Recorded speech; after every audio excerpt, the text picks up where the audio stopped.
പാടും नात रसूल अकरम सालम खरीफ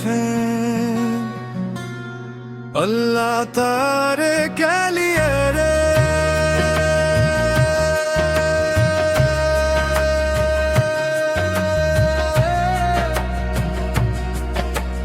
रसने हमें अपने प्यारे नबी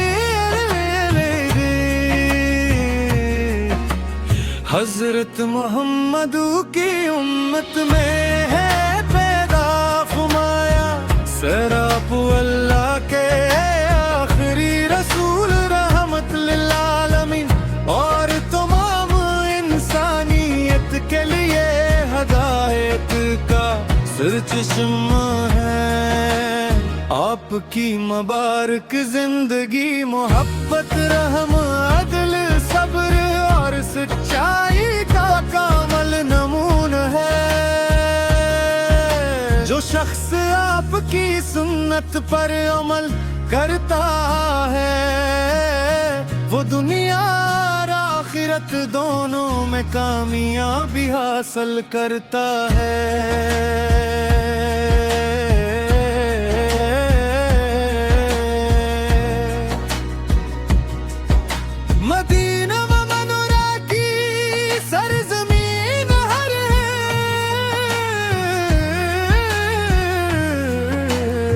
आशिक़े रसूल के दिल की धड़कन है।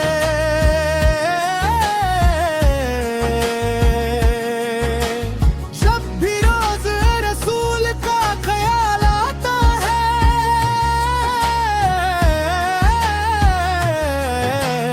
तो दिल अकीदत और मोहब्बत से भर जाता है। हर मुसलमान की ख्वाहिश